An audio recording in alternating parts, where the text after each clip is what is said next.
بسم الله الرحمن الرحيم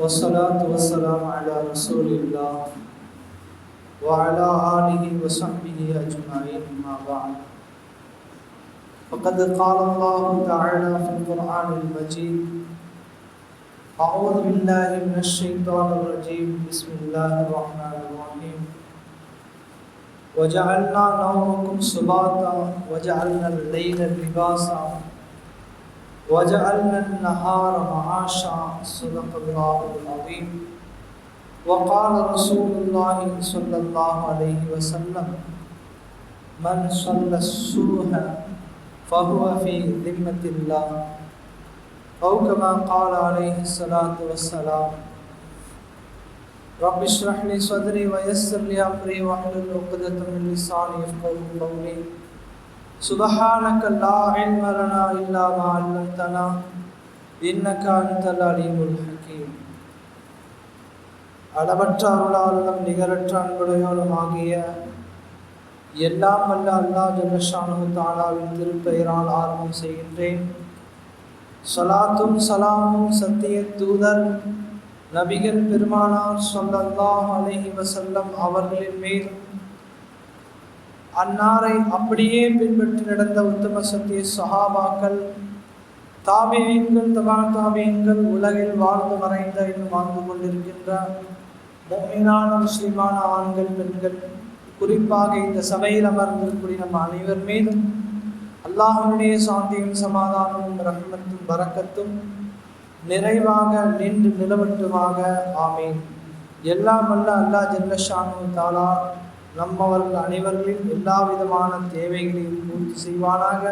மருத்துவமனை கஷ்டங்கள், அதன் சிரமங்கள், அதன் செலவுகளை விட்டும் நம்மையும் நம்மை சார்ந்தவர்களையும் உலக மக்கள் அனைவரையும் பாதுகாப்பானாக ஆமீன். அன்பிற்குரியவர்களே, அல்லாஹ்வின் நல்ல அடியார்களே, சகோதரர்களே, பெரியவர்களே, நான் ஆரம்பத்தில் ஒரு குர்ஆனுடைய வசனங்களை 3 வசனங்களை ஓதினேன். அல்லாஹ் தஆலா அந்த வசனத்தில் சொல்லி காட்டுகின்றான், நாம் தூங்குகின்றோமே அந்த தூக்கம், அதை பற்றி அல்லாஹ் சொல்லுகின்றான், உங்களுடைய தூக்கத்தை நாம் உங்களுக்கு சுகம் தருபவையாக, ஒரு நிம்மதிக்காக நாம் கொடுத்திருக்கின்றோம். வஜஅல்னல் லைல லிபாசா, இன்னும் இரவு உங்களுக்கு ஆடையாக கொடுத்திருக்கின்றோம். வஜஅல்னன் நஹார மஆஷா, பகல் இருக்கின்றதே இந்த பகல் பொழுதை உங்களுடைய வாழ்க்கை தேவைக்கான பொருளாதாரத்தை ஈட்டுவதற்காக அந்த பகலை நாம் ஏற்படுத்தி கொடுத்திருக்கின்றோம். அப்பொழுது இரவு உறக்கத்திற்காக, பகல் நாம் நம்முடைய பொருளாதாரத்தை பெருக்கிக் கொள்வதற்காக என்று அல்லாஹ் ஜல்லஷானஹு தஆலா நமக்கு நேரத்தை வகுத்து கொடுக்கின்றான். இந்த வசனத்திலே நாம் அன்றாடம் வாழ்க்கையில் நிகழக்கூடிய மிக முக்கியமான இந்த நிகழ்வுகளை பற்றி அல்லாஹ் சொல்லுகின்றான். அல்லாஹ் நேரத்தை வகுத்து கொடுக்கின்றான். முதலில் நாம் என்ன பார்க்க வேண்டும்? தூக்கம் இந்த நேரத்தில் இருக்க வேண்டும். தூக்கம் என்று சொன்னால் அது இரவிலே, சம்பாத்தியம் என்று சொன்னால் பொருளாதாரத்தை பெருக்கக்கூடிய வேலைகள் என்று சொன்னால் அவைகள் பகலிலே. இப்படியாக அல்லாஹ் வகுத்து கொடுக்கின்றான். ஏனென்றால் அல்லாஹ் தான் மனிதனை படைத்தவன். இந்த உருவத்தை படைத்தவன் அவன்தான். அவனுக்கு தெரியும் எந்தெந்த வேலைகள் எந்தெந்த நேரத்திலே செய்தால் சரியாக இருக்கும் என்பதாக. எனவே அல்லாஹ் சொல்லுகின்றான், தூக்கத்தை இரவிலே தூங்குங்கள், பகலிலே நீங்கள் உங்களுடைய பொருளாதாரத்தை ஈட்டுவதற்காக நீங்கள் பயன்படுத்தி கொள்ளுங்கள். இதுதான் ஆரோக்கியமும் கூட. இதுக்கு மாற்றமாக நாம் இரவுல சம்பாத்தியத்தை, பகலிலே தூக்கத்தை வைத்து கொண்டால் செய்யலாம், சாத்தியம் இருக்கும். ஆனால் உடல் ரீதியான, மன ரீதியான பலவிதமான நெருக்கடிகளுக்கு மனிதன் உள்ளாகுவான் என்பதை யாராலும் மறுக்க முடியாத ஒரு விஷயமாகும். இன்றைக்கும் செய்து கொண்டுதான் இருக்கின்றார்கள். இரவிலே பல தொழிற்சாலைகள் இயங்கிக் கொண்டிருக்கின்றது, பல வேலைகள் செய்து கொண்டுதான் இருக்கின்றார்கள். இரவிலே வேலை, பகலிலே தூக்கம், இப்படியும் வாழ்க்கையை கழித்து கொண்டுதான் இருக்கின்றார்கள். ஆனால் அல்லாஹ் வகுத்த வழி என்ன? இரவிலே தூக்கம், பகலிலே வேலை. இதுதான் அன்பிற்குரிய அல்லாஹ்வின் நல்லடியார்களே, இந்த அடிப்படையில் நம்முடைய வாழ்க்கையை அமைத்து கொண்டு நாம் அதிகாலை பொழுது அடையக்கூடிய அந்த நேரத்தை நம்முடைய வாழ்க்கைக்கான தேவைகளை நாம் அந்த வேலைகளை நாம் ஆரம்பித்து விட வேண்டும். ஏனென்று சொன்னால் பெருமானார் ஸல்லல்லாஹு அலைஹி வஸல்லம் அவர்கள் அதிகாலை பொழுதிலே இருப்பவர்களுக்கு பரக்கத்து உண்டாவதாக, அதிகாலை பொழுதிலே என்னுடைய உம்மத்தினருக்கு யா அல்லாஹ் நீ பரக்கத்தை கொடுப்பாயாக என்று துஆ செய்திருக்கின்றார். அல்லாஹும்ம பாரிக் லி உம்மத்தி ஃபீ புக்கூரிஹா, யா அல்லாஹ் என்னுடைய உம்மத்தினரிலே அதிகாலையில் யார் விழித்திருக்கின்றார்களோ அவர்களுக்கு நீ பரக்கத்து செய்வாயாக என்று யாருக்கு துஆ செய்தார்கள்? அதிகாலையிலே இருந்து சுபு தொழுகை நிறைவேற்றிவிட்டு நம்முடைய வேலைகளை பார்க்கக்கூடியவர்களுக்கு பெருமானார் ஸல்லல்லாஹு அலைஹி வஸல்லம் மிகப்பெரிய ஒரு உன்னதமான துஆ இருக்கின்றது, பரக்கத்திற்குரிய துஆ இருக்கின்றது. அந்த அதிகாலை பொழுது நேரம் இருக்கின்றது, இது பரக்கத்துடைய நேரம் என்று சொன்னார். இது உண்மையிலேயே பெருமானார் ஸல்லல்லாஹு அலைஹி வஸல்லம் அவர்கள் போர் படைகளை அனுப்பி வைப்பதாக இருந்தால் அதிகாலையில் அனுப்பி வைப்பார்கள். அவருடைய வேலைகளை அதிகாலையிலிருந்தே செய்ய தொடங்குவார்கள் என்பதாக நாம் பார்க்கின்றோம். அன்பிற்குரியவர்களே, அல்லாஹ்விலே அது பரக்கத்திற்குரிய நேரம். சமகாலத்தில் நாம் பார்க்கின்றோம், அந்த பரக்கத்திற்குரிய நேரத்திலே நம்முடைய சமூகம் எந்த நிலையிலே இருக்கின்றது என்பதை நாம் சொல்லித்தான் தெரிய வேண்டியதில்லை. நம்மிலே நிறைய பேர் அந்த நேரத்திலே தூக்கத்திலே நம்முடைய நேரங்களை கழித்து கொண்டிருக்கின்றோம். எந்த நேரத்திலே குறிப்பிட்டு பரக்கத்திருக்கின்றது என்று சொன்னார்களோ அந்த நேரத்தில் நாம் தூங்கிக் கொண்டிருக்கின்றோம், நம்முடைய பரக்கத்துகளை இழந்து கொண்டே இருக்கின்றோம். இன்றைக்கு மனிதன் சந்திக்கக்கூடிய பல பிரச்சனைகளுக்கு மிக முக்கியமான காரணம் அதிகாலையில் நாம் தூங்குவதுதான். அந்த நேரத்தை நாம் விட்டுவிடுவது மட்டும்தான் பலவிதமான நெருக்கடிகளுக்கு. வியாபாரத்திலே பரக்கத்தில்லை. இன்றைக்கு நாம் பார்க்கின்றோம், பொதுவாக வியாபாரம் செய்கின்றோம், ஆனால் அதிலே பரக்கத்தை பெற முடியவில்லை. தொழில் துறையிலே நாம் முன்னேற்றம் அடைய முடியவில்லை. பொருளாதாரத்திலே நெருக்கடிக்கு மேல் நெருக்கடி, கடனுக்கு மேல் கடன் சுமை, மனக்கவலை, மனச்சோர்வு, மன உளைச்சல், மனக்குழப்பம் என பல்வேறு விதமான விஷயங்களுக்கு எதுங்க காரணம்? அதிகாலையில் நாம் எழுந்திருக்காமல் தூங்குவது மட்டும்தான் காரணம். ஏனென்று சொன்னால் அந்த அதிகாலையிலே நாம் எழுந்து விட்டு 2 ரக்காத் முடிந்தால் நீங்கள் தஹஜ்ஜுத் தொழுது விட்டு அல்லது 4 ரக்காத் தொழுது விட்டு நீங்கள் அன்றைய பொழுதை கழித்து பாருங்கள். பிராக்டிகலாக நீங்கள் செய்து பாருங்கள். பிறகு நீங்கள் சொல்லுங்கள் இன்றைய நாள் பொழுது எப்படி இருந்தது என்பதா. நான் முன்னால் சொன்னேனே, அது அத்தனை விஷயங்களை விட்டு நாம் நீங்கிவிடலாம். மனச்சோறு, மனக்குழப்பம், மனதிலே பயம், எல்லா விதமான குழப்பத்தை விட்டும் நாம் பாதுகாப்பு பெறுவதற்கு அந்த நேர தொழுகை அல்லாஹ் ஆக்கி இருக்கின்றார். அதிகாலையில் எழுந்து விட்டு தஹஜ்ஜத் தொழுது விட்டு பிறகு சுபஹ் தொழுகை நிறைவேற்றி விட்டு அன்றைய நாளை நீங்கள் கழித்து பாருங்கள் எப்படி இருக்கின்றது.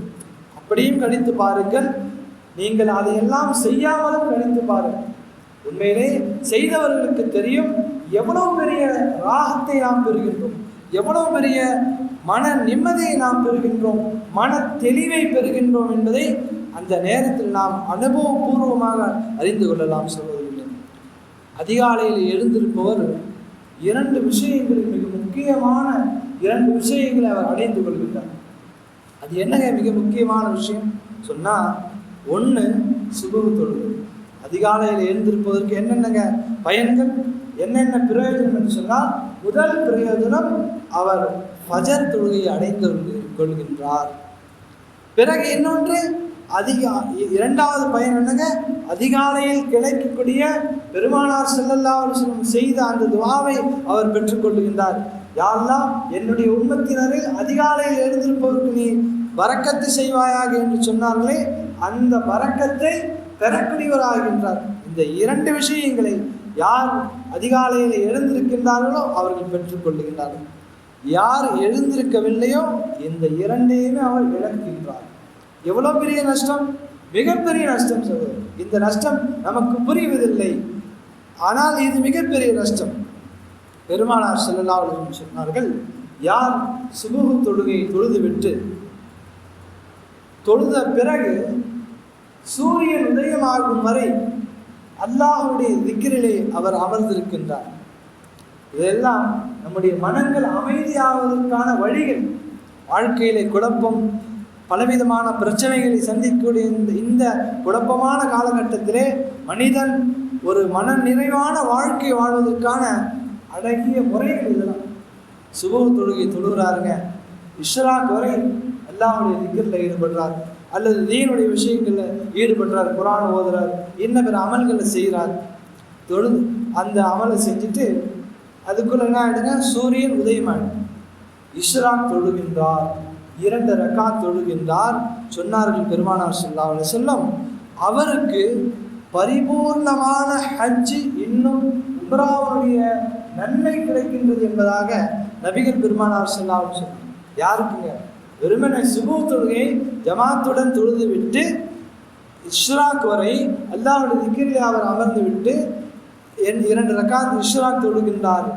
அந்த 2 ரக்காத் இஷ்ராக் தொழுகைக்கு பெருமானார் ஸல்லல்லாஹு அலைஹி வஸல்லம் சொன்னாங்க, அவர் பரிபூர்ணமான ஹஜ் இன்னும் உம்ராவின் நன்மையை பெற்றுக் கொண்டிருக்கிறார். நம்மள நிறைய பேருக்கு ஆசை இருக்கலாம், ஹஜ்ஜுக்கு போகணும், உம்ராவுக்கு போகணும், இன்னும் நம்மால் முடியவில்லை என்று அல்லாஹ் அதற்கான நன்மைகளை அல்லாஹ் இந்த தொழுகையிலே வைத்திருக்கின்றான். எத்தனை பெரிய பரக்கத்தான விஷயங்கள் சொன்னார்கள். சுபஹ் தொழுகை இல்லை, சுபஹ் தொழுகைக்கு முன்னாடி நம்ம 2 ரக்காத்து என்னங்க தொழுவோம்? சுன்னத் தொழுவோம். சுபஹ் தொழுகைக்கு முன்னாடி, பரதுக்கு முன்னாடி 2 ரக்காத் சுன்னத் தொழுவோம் இல்லையா? எதுக்கு? எவ்வளோ பெரிய நன்மை தெரியுங்களா? இது எவ்வளோ பெரிய விஷயங்கள் தெரியுமா? பெருமானார் ஸல்லல்லாஹு அலைஹி வஸல்லம் சொன்னாங்க, சுபஹுடைய முன் சுன்னத் இருக்கின்றது, இந்த உலகம், இந்த உலகத்தில் உள்ள எல்லா பொருட்களை விடவும் சிறப்பானது என்று சொன்னார்கள் பெருமானார் ஸல்லல்லாஹு அலைஹி வஸல்லம். எதுக்குங்க? சுபஹ் தொழுகைக்கு முன்னாடி தொடக்கூடிய இந்த 2 ரக்காத். அப்போ சுன்னத் தொழுகைக்கே அல்லாஹ் இவ்வளோ பெரிய உயர்தரமான அந்தஸ்தை வைத்திருக்கின்றான் என்று சொன்னால், சுபஹ் தொழுகைக்கு எவ்வளோ பெரிய, அந்த சுன்னத் தொழுகைக்கே இவ்வளோ பெரிய நன்மை என்று சொன்னால், இவ்வளோ பெரிய சிறப்புகள் என்று சொன்னால், அல்லாஹ் தஆலா சுபஹ் தொழுகையிலே எவ்வளோ பெரிய பரக்கத்தை நன்மை வைத்திருக்கின்றான் என்பதை நாம் இதன் மூலமாக புரிந்து கொள்ள வேண்டும். பெருமானார் ஸல்லல்லாஹு அலைஹி வஸல்லம் சொன்னார்கள், ஹதீஸுடைய கருத்தாக இருக்கின்றது, யார் சுபஹ் தொழுகையுடைய அந்த நன்மையை புரிந்து கொண்டாலும், எந்த மனிதன் சுபஹ் தொழுகையில இவ்வளோ நன்மை இருக்கு அப்படின்னு யார் தெரிந்து கொண்டாரோ அவர் என்ன செய்வாரா, ஒருவேளை தவழ்ந்து கொண்டுதான் வர முடியும் என்று சொன்னால் தவழ்ந்து கொண்டாவது வந்து சுபஹ் தொழுகையிலே அவர் கலந்து கொள்வார் என்பதாக நபிகள் நாயகம் ஸல்லல்லாஹு அலைஹி வஸல்லம் சொன்னதாக ஹதீஸிலே நாம் பார்க்க முடியும். அன்பிற்குரியவர்களே, அல்லாஹ் மிக முக்கியமான தொழுகை சுபஹ் தொழுகை. உலகத்தினுடைய பரக்கத்தை அல்லாஹ் தஆலா வைத்திருக்கின்றார். உலகத்தினுடைய எல்லா விதமான குழப்பங்களுக்கு தீர்வை அல்லாஹ் தஆலா இந்த சுபஹ் தொழுகையிலே வைத்திருக்கின்றார். இன்றைக்கு நாம் சந்திக்கக்கூடிய எல்லா விதமான பிரச்சனைகளுக்கு தீர்வை அல்லாஹ் தஆலா சுபஹ் தொழுகையிலே வைத்திருக்கின்றார். இது இங்கு மட்டுமா? மறுமையில் எவ்வளோ பெரிய நன்மை பாருங்கள். மறுமையில் அல்லாஹ் எவ்வளோ பெரிய அந்தஸ்தை கொடுக்கின்றான் பாருங்கள். ஜரீர் ரலியல்லாஹு அவர்கள் என்று சஹாபி அறிவிக்கின்றார்கள், பெருமானார் ஸல்லல்லாஹு அலைஹி வஸல்லம் அவர்கள் ஒரு தடவை தங்களுடைய தோழர்களுடன் ஒரு இடத்துல உட்கார்ந்துட்டு இருக்காங்க. உட்கார்ந்துட்டு இருக்கும் பொழுது வானத்தை பார்க்கின்றார்கள். பரிபூர்ணமான சந்திரன், அப்படியே முழு நிலவு, அப்படியே பிரகாசமா இருக்கு. பெருமானார் ஸல்லல்லாஹு அலைஹி வஸல்லம் சொன்னாங்க, பாருங்க இந்த முழு நிலவு எவ்வளவு பிரகாசமா இருக்கு. இத மாதிரி தான் நீங்க அதிவிரைவில் உங்களுடைய ரப்பை சந்திப்பீர்கள். யாருங்க? அல்லாஹ்வை நாம சந்திப்போம். அந்த வாக்கியத்தை அல்லாஹ் நம் அனைவருக்கும் தருவானாக. கண்ணியமிக்கவர்களே, பெருமானார் ஸல்லல்லாஹு அலைஹி வஸல்லம் சொன்னாங்க, நீங்க அதிவிரைவில் உங்களுடைய ரப்பை நீங்கள் சந்திப்பீர்கள்.